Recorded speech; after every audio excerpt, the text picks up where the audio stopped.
itu adalah pembunuhan berencana, itu kamu shock pasti kan? Banget, shock banget. Tadinya kamu pikir itu adalah kecelakaan tenggelam biasa? Tadinya aku nggak ada pikiran ke sana gitu. Pas tahu CCTV-nya, loh kok ini ya baru. Ini mohon maaf, mau flashback dulu ke masa lalu ya. Ada hal-hal sederhana apa yang pernah dilakukan Dante yang bagi kamu menjadi hadiah dan kenangan terindah? Contohnya kayak misalkan nanti ke supermarket gitu ya Bunda, aku nggak ikut gitu sama mamaku ke supermarket, terus dia selalu kayak yang ini buat mama gitu. Oh gitu? Dia selalu kayak ini buat mama, terus nyampe rumah bawain aku, ini tadi aku ke supermarket beli mama ini. Terus kayak mau sekolah misalkan, kalau bekalnya yang bikinin aku, kan kadang aku yang bikin, kadang oma. Kalau yang bikinin aku, itu dia di mobil bener-bener lunchbox-nya ditaruh di sini, nggak boleh gerak.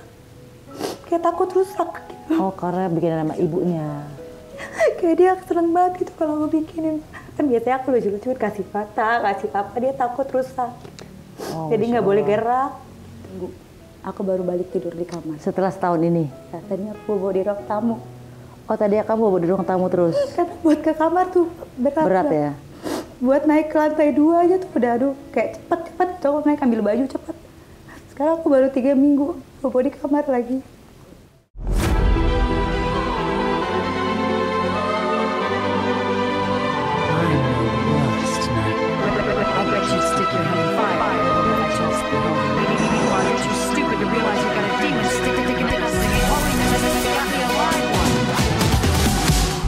Hai guys, ketemu lagi di konten Maya Alul TV.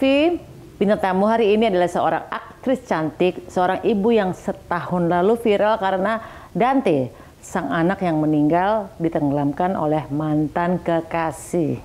Sempat dihujat dan dinilai negatif, tapi dia mampu menunjukkan bahwa dia kuat bertahan. Tamara Tiasmara, selamat datang di Rumah Pejaten. Aduh, aku senang melihat senyumnya hari ini udah mulai ini ya. Mulai apa? Semangat lagi. Oke, ini sudah setahun lebih berpulangnya Dante. Boleh flashback singkat nggak kejadian setahun lalu supaya kita yang nonton bisa, oh ini peristiwa yang ini nih. Kan orang mungkin lupa Dante itu siapa ya kan. Tanggal 27 Januari 2024. Ulang tahun aku. Iya, pas ulang tahun. Jadi hari itu sore kejadian Dante itu ditenggelamkan di kolam renang sama mantan pacar aku. Gitu. Nah, pokoknya di situ mulailah kayak apa ya? Pemeriksaan ya, mulai pemeriksaan, pelan-pelan akhirnya ya baru terbongkar CCTV-nya baru kebuka kalau ternyata dia ditenggelamkan di kolam renang itu. Tadinya kan aku ngiranya tenggelam biasa, oh ternyata enggak, ternyata ini ada unsur pembunuhan berencananya. Oh, pada saat kamu tahu bahwa yang itu adalah pembunuhan berencana, itu kamu shock pasti kan? Banget, shock banget. Tadinya kamu pikir itu adalah kecelakaan tenggelam biasa? Tadinya aku nggak ada pikiran ke sana gitu. Pas tahu CCTV-nya, loh kok ini ya Baru kamu kaget ya? Baru, tapi untungnya kan waktu itu udah proses di polisian kan, jadi ya sambil penyidikan. Jadi sambil diungkap lah pelan-pelan, jadi sambil pelan-pelan terbuka. Itu sih aku nggak bisa bayangin sih rasanya tercabik-cabik ya, aduh seorang ibu ya. Aduh, itu sih berat sih kamu. Ini aku update terakhir ya. Update terakhir, ini kan setahun setelah berpulangnya Dante, pelaku sudah mendapatkan hukuman 20 tahun penjara. Iya. Ya, dan tahun. kalian sama-sama naik banding nih. Iya, jadi habis putusan di PN Timur, kan ketoknya kan 20 tahun. Dia banding, kita juga banding, tapi tetap 20 tahun juga dapatnya. Terus kemarin kita kasasi juga. Kasasi juga tetap 20 tahun. Oh, jadi putusannya tetap 20 tahun. Tuntutan jaksa kan maunya mati. Atau minimal seumur hidup lah ya. Seumur hidup, tapi pengadilan hakimnya kan mutusin 20 tahun. Oke. Jadi kayak putusan kasasinya menguatkan putusan pengadilan negeri yang kemarin, berarti tetap 20 tahun. Nggak ada perubahan lah ya. Nggak ada perubahan. Ini mohon maaf, mau flashback dulu ke masa lalu ya. Ada hal-hal sederhana apa yang pernah dilakukan Dante yang bagi kamu menjadi hadiah dan kenangan terindah? Hal sederhana apa ya? Hal sederhana, hari jadi minyak. Hal sederhana, Contohnya kayak misalkan nanti ke supermarket gitu ya bunda, aku nggak ikut gitu sama mamaku ke supermarket, terus dia selalu kayak yang ini buat mama gitu. Oh gitu. Dia selalu kayak ini buat mama, terus nyampe rumah bawain aku, ini tadi aku ke supermarket beli mama ini. Terus kayak mau sekolah misalkan, kalau bekalnya yang bikinin aku, kan kadang aku yang bikin, kadang oma. Kalau yang bikinin aku, itu dia di mobil bener-bener lunchboxnya ditaruh di sini, nggak boleh gerak. Kayak takut rusak gitu. Oh karena bikinan sama ibunya. Kayak dia seneng banget gitu kalau aku bikinin. Kan biasanya aku lucu-lucu kasih patah, kasih apa, dia takut rusak. Oh, Jadi nggak boleh gerak.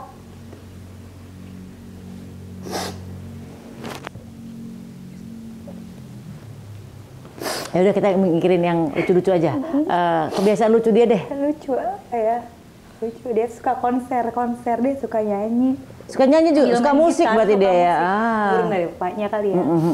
Dia kayak pakai gitar-gitarannya dia, nyanyi-nyanyi konser-konser itu, pakai baju, milih sendiri, itu sih lucu. Jadi memang dia sebenarnya pengen jadi musisi juga, pengen bayangin dia konser kalau dia masih ada ya. Iya, pengen jadi dokter juga. Oh ya? Kenapa dia pengen jadi dokter?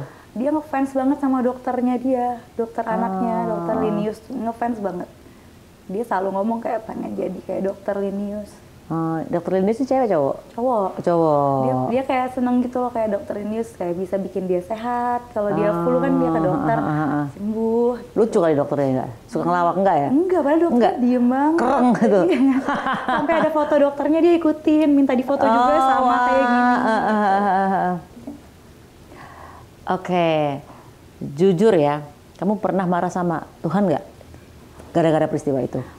Nah, pada saat peristiwa itu terjadi, apa yang kamu langsung marah sama Tuhan ya? Atau bertanya-tanya, maksudnya Tuhan kenapa sih gitu? Iya, pertama pasti kita bingung dulu ya, kayak bertanya-tanya, kayak bingung ini bener apa enggak ya? Ini mimpi enggak ya? Oh Tuhan kenapa kok aku diinin, kenapa harus aku ya? Aku kenapa? Gitu. Bahkan sampai sekarang tuh kadang masih kayak punya perasaan itu. Kayak marah sama Tuhan tuh masih ada. Masih ada ya? Nggak, belum benar-benar 100% menerima accept. Berarti kan belum lihat titik acceptance sebelum ya? Belum ada. Ya kadang merasa udah nerima, tapi kadang-kadang kayak kok balik lagi gitu. Kayak aku mikir kok Tuhan ini jahat banget ya. Itu biasanya fase awal orang-orang yang kena ujian, biasanya fase-fase awal tuh di situ tuh. Iya, kayak kita merasa kok nggak adil ya kehidupan ini ya, kayak kok aku yang kena ya. Even aku juga pernah ngalamin itu yang kayak kok Tuhan jahat sih sama kita gitu. Padahal sebenarnya bukan itu gitu kan. Tuhan tuh malah pengen kita sebenarnya belajar dalam kehidupan kan. Tapi fase-fase awal biasanya kalau orang kena ujian di titik itu tuh awalnya. Sampai endingnya adalah acceptance. Iya, kayaknya belum nyampe. Kamu belum sampai di tahap itu ya, karena baru setahun ini ya. Dan aku agak delay kemarin kayak baru kayak gitunya mungkin kayak berapa bulan setelah kejadian. Iya. Baru ngehnya ya. Maksudnya ini kenapa ya gitu baru, ya. Kayak marahnya itu kayak baru berapa bulan setelah itu. Pasti kan kamu ngerasa hancur dengan peristiwa kemarin ya. Bagaimana seorang Tamara itu bangkit kembali. Ini peristiwa yang nggak mudah loh, karena ini kehilangan seorang anak yang dicintain dan peristiwanya sangat tragis ya. Bagaimana kamu berusaha untuk bangkit? Iya. It's not easy ya. Tapi aku pengen tahu dari sisi kamu yang sebagai seorang ibu yang bangkitnya nih kayak gini loh gitu loh. Iya, kemarin cuma mikir aja kalau aku kayak gitu terus kayak nanti Dante sedih deh. Aku mikirnya di situ aja. Kayak Dante pengennya aku mungkin happy apa gimana. Jadi aku pelan-pelan bangkit lagi dan didukung juga sama keluarga aku, sama mama, manajer aku semuanya, Kawina, sahabat-sahabat aku itu kayak kok mereka semua tuh kayaknya pengen aku tuh bangkit lagi. Jadi kayak nggak mau bikin mereka sedih aja. Jadi pelan-pelan aku coba. Ya walaupun berat banget ya. Apa yang turning point apa yang membuat kamu bisa bangkit? Yang kita tadi tuh gara-gara mungkin Dante nggak mau ngelihat ibunya sedih terus ya kan? Aku sih mikirnya di situ aja. Kayak aku harus berjuang gitu. Apalagi kemarin kan lagi persidangan. Kalau aku lemah tuh kayak aku pasti kalah deh. Aku mikirnya gitu. Nggak bisa, aku harus berjuang buat Dante. Aku cuma mikir gitu aja sih. Di usia muda ujiannya udah top sih, kehilangan seorang anak ya. Nah, bagaimana? Apakah kamu sedang masa proses penyembuhan luka? Masih masanya atau sudah? Kalau dibilang sembuh nggak mungkin, karena ini traumatik pasti ada ya kan. Ini peristiwa yang sangat pahit ya.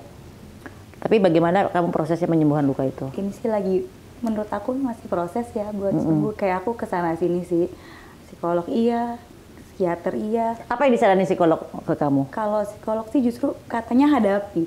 Aku kan sebelumnya kayak mau tidur di kamar takut, mau mandi di kamar mandi ya biasa aku mandi sama Dante aku takut. Mau misalkan harus ke sekolahnya juga aku takut. Kalau kata psikolog hadapin semuanya gitu, harus dihadapin. Jadi aku baru balik ke kamar ini baru mungkin 3 minggu. Aku baru balik tidur di kamar. Setelah setahun ini? Nah, tadi aku bawa di ruang tamu. Oh tadi kamu bawa di ruang tamu terus? Karena buat ke kamar tuh berat ya? Buat naik ke lantai 2 aja tuh udah aduh kayak cepet cowok naik ambil baju cepet. Sekarang aku baru 3 minggu bawa di kamar lagi. Itu karena masih teringat kayak kenangan-kenangan bersama Dante ya? Iya, padahal tuh bukan kamar yang biasanya sekarang aku tidur ya di depannya lah, tapi tetap aja kan naik gitu kan. Ya katanya harus dihadapin jadi ya udah. Apa yang bisa membuat kamu di 3 minggu ini akhirnya bisa kembali ke kamar? Apa yang kamu pikirin? Ya karena udah direnov gitu kamarnya. Kayak udah baru, suasana baru, walaupun bukan kamar yang biasanya, tapi ya udah akhirnya aku gimana ya, biar kayak ada suasana baru aja sih, dan biar kayak mau pelan-pelan ngilangin lukanya. Ya, memang kamu sengaja renov untuk nyelimurin luka atau gimana? Tadinya itu bukan kamar aku, itu kamar baju aja. Okay. Nah, depannya itu baru kamar aku sama Dante. Tapi aku sekarang boboknya di situ. Di kamu pindah supaya kamu bisa mengubur luka-lukanya itu ya. Tapi di lantai yang sama. Foto-fotonya tetap masih ada, aku pasang-pasang. Oke, berarti cara seorang Tamara untuk bisa mengobati luka adalah mencari suasana baru ya kan, dengan kamu renovasi kamar yang lain sehingga kamu pindah di kamar itu sehingga kamu ada kenangan lagi yang baru, bukan kenangan yang lama ya. Itu cara kamu untuk mengubur luka-lukanya ya. Healing gitu-gitu. Ya. Apa sih misalnya kayak kamu mengalihkan perhatian kamu supaya kamu gak teringat lagi masa-masa? Walaupun kita nggak mungkin nggak akan lupa ya, karena ini adalah anak yang kita sayangin ya. Tapi bagaimana seorang Tamara ini di usia 30 tahun yang menurut aku juga belum matang banget ya, cuman ini adalah proses pembelajaran, proses perjalanan hidup. Apa distraction kamu untuk mengalihkan perhatian? Kemarin aku udah ambil syuting lagi. Kebetulan kemarin dapat stripping kan, jadi itu bener-bener ngebantu banget. Lagi di lokasi rame, terus ada yang jadi mami aku, yang jadi kakak aku, tuh semuanya kayak ngomong banget. Jadi pas di lokasi tuh ngerasa tenang, happy. Walaupun kalau pas balik ke rumah lagi, ini lagi ya. Tapi seenggaknya pagi aku udah ke lokasi lagi. Jadi pulang ke rumah ya aku pas ngantuk gitu. Jadi kamu benar-benar kerja, pulang ngantuk langsung tidur, bangun udah pergi lagi. Syuting lagi. Itu memang cara yang paling jitu sih. Aku kayak gitu sih. Kalaupun misalkan sekarang lagi break nih nggak syuting, aku pergi aja udah seharian olahraga. Abis itu misalkan ngopi sama teman-teman, pulang ngantuk tidur, pagi udah jalan lagi ngapain cari kegiatan gitu. Aku yang ngerasain aja berat. Oke, pernah nggak kamu merasa bahwa dunia ini nggak adil buat kamu? Terutama nih pada saat publik salah menilai seorang Tamara. Ini kan kamu kan kayaknya waktu pada saat peristiwa kejadian anak kamu tenggelam, banyak publik yang menyalahkan kamu ya kan, bahkan menghujat, bahkan yang enggak nih omongannya kan. Gimana sih kamu melihat dunia pada saat itu? Aku ngerasa ya dunia kejam, dunia nggak adil, kayak udah aku lagi kayak gini kok ditambahin ya sama masalah lain. Itu aku mikir kayak gitu sih awal-awalnya ya. Tapi ke belakang aku kayak mikir udah ngapain aku dengerin gitu, omongan-omongan itu ngapain aku dengerin. Di sini aku mau fokus sama Dante, mau berjuang buat Dante. Yang penting keluarga aku, orang-orang terdekat aku tahu aku tuh kayak gimana. Jadi ya aku nggak mikirin lah mau mereka ngomong apa, itu aku tutup kuping banget. Selagi kita nggak seperti itu ya. Yang namanya fitnah juga kan nggak harus klarifikasi. Nggak harus diklarifikasi. Jadi ya udahlah biarin aja, nanti kan mengalir sendiri sekarang gimana. Dan fitnah juga sebagai penggugur dosa. Iya. Kan katanya orang yang dizolimin apa sih derajatnya tuh diangkat sama Allah. Jadi mikirnya kayak gitu aja sih. Jadi kamu benar-benar pikir positif supaya orang ngomong-ngomong apapun terserah tuh mulut mereka, kamu tidak bisa mengatur mereka ya kan, biarkan waktu yang menjawab lah ya. Waktu yang jawab kan mereka juga nggak pernah jadi aku gitu, mereka nggak tahu rasanya, jadi udah terserah mereka mau gimana. Oke. Nah, apa sih pembuktian yang akan kamu lakukan atas tuduhan-tuduhan yang kamu terima? Misalnya nih kayak berprestasi atau pekerjaannya harus berkarya apalagi gitu? Ya, ya berkarir yang baik aja. Terus kalau buat pembuktian untuk ya netizen yang kemarin fitnah aku, kayaknya nggak perlu ya. Nggak perlu ya? Aku bilang ya, fitnah nggak perlu diklarifikasi, mau mereka mau ngomong apa terserah. Gitu. Bukan kepentingan aku juga buat dengerin omongan mereka gitu, malah. Berarti kamu udah di stage yang EGP? Iya, emang gue pikirin. Serah lah ya. Aku kayak cuma dalam hati aku cuma jangan sampai lo kayak gue. Aku tuh sempet, pokoknya setiap aku baca komen jahat, aku lihat. Apalagi kalau misalkan pas aku lihat DP-nya, ya ampun ibu nih punya anak, DP-nya sama anaknya. Aku cuma dalam hati jangan sampai ngerasain jadi aku.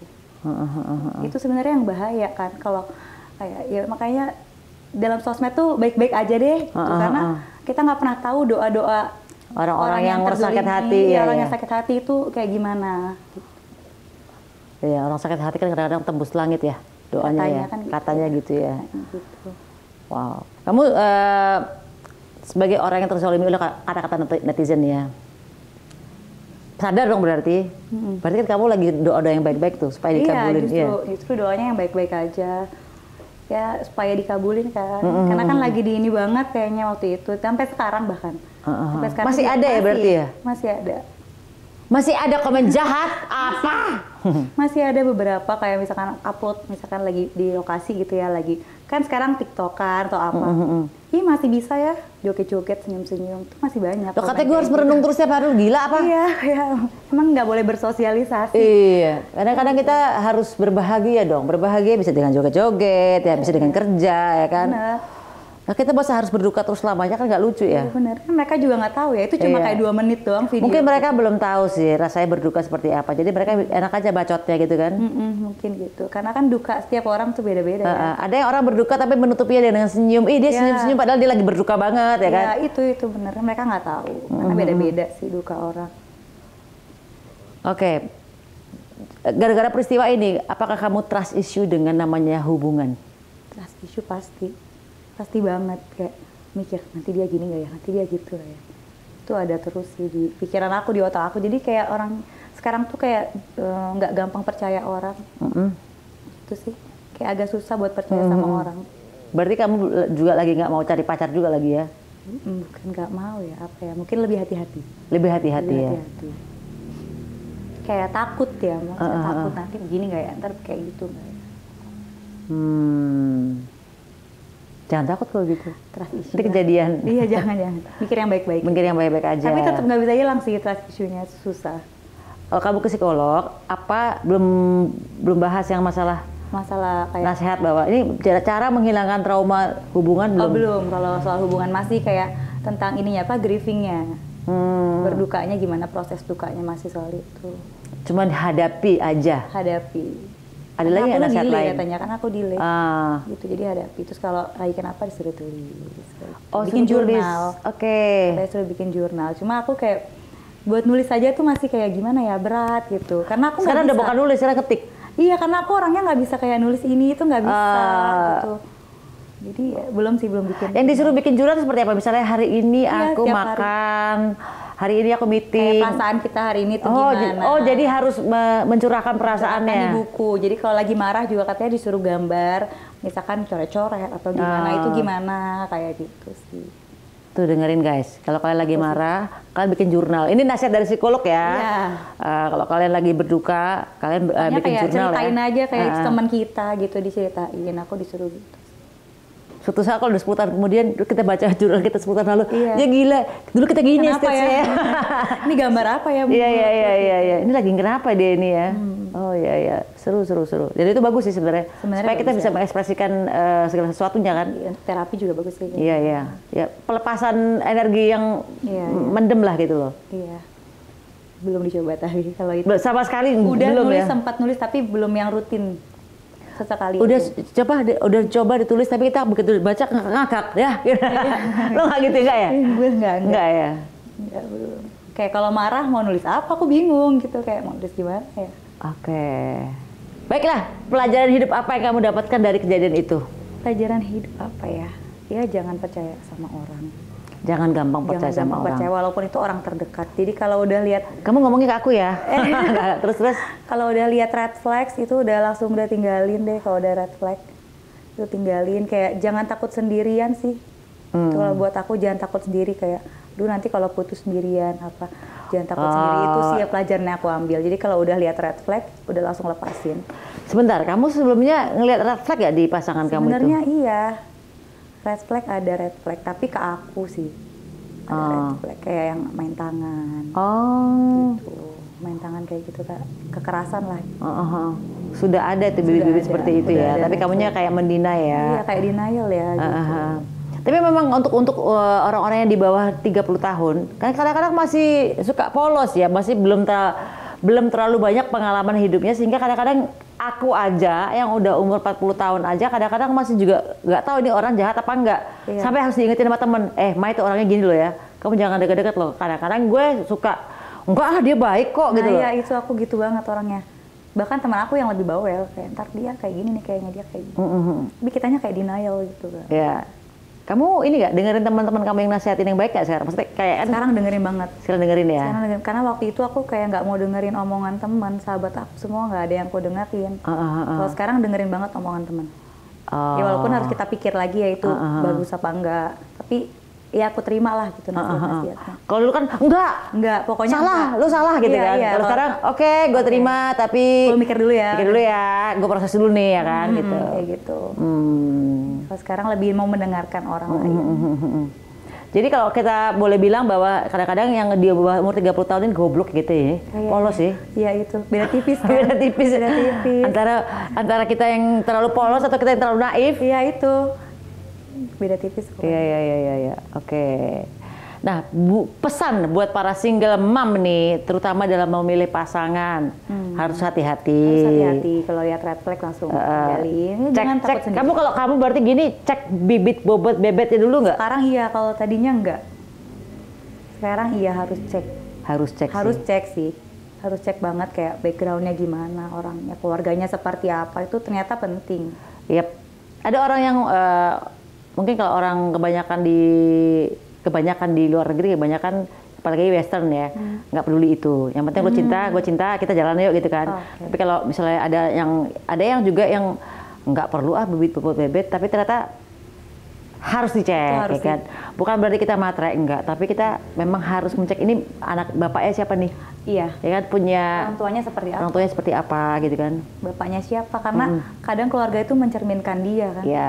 Walaupun belum tentu juga bapak sama anak sama gitu kan. Tapi paling enggak kita udah, misalnya bapaknya punya diabetes, anaknya belum tentu dapat diabetes. Tapi kan bisa jadi iya gitu kan, bisa jadi enggak. Gitu kan. Iya. Itu sih.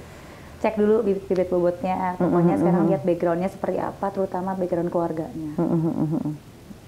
Iya. Tapi itu susah kalau background keluarga cerai kayak gua. Iya sih. Ya kan? Tapi ya udahlah, semua dijalanin, dihadapin. Ya, dihadapin, pokoknya harus dihadapi kan katanya. Yang penting jangan takut sendiri aja lah.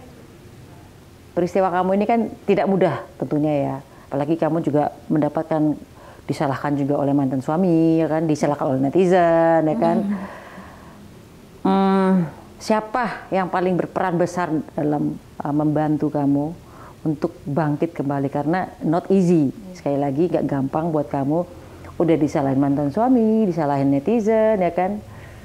Siapa yang menguatkan kamu untuk, kamu jangan gini, kamu harus begini, kamu harus begini? Semua yang bantu kemarin sih kasus aku, ya keluarga, pertama keluarga, mama, sahabat-sahabat aku, manajer aku, Kak Dian, terus tim lawyer kemarin Bang Sandi, ada Tulang, Om Kris, terus ya semualah, semuanya membantu banget. Saksi-saksi, semua semua menguatkan aku sih. Kalau nggak ada mereka mungkin nggak bisa kayak sekarang nggak bisa berdiri gitu loh di persidangan kemarin, apa mungkin nggak kuat ya. Mereka yang nguatin aku. Pas penyidikan juga mereka yang ngasih support. Jadi para netizen tolong jangan berkata-kata yang enggak ya, karena tidak mudah loh menjalani seorang ibu kehilangan anak, apalagi ini adalah hal yang disengaja ya kan. Iya. Gitu.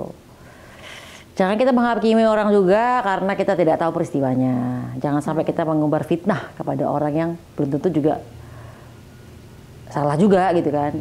Lebih baik kita kalau sebelum ngomongin orang tuh ngomongin kita sendiri dulu ya kan. Iya.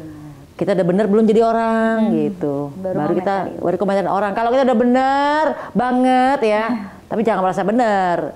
baru kalian boleh ngomentarin orang deh. Tapi lebih baik nggak usah, kan gitu. Ya wes, terima kasih udah nyampe di Rumah Pejaten. Aku doain mudah-mudahan kamu kuat. Ya, Terus makasih pasti ada pembelajaran yang sangat baik. Nanti kamu akan 10 tahun lagi dari sekarang. Nanti pasti akan tahu sih.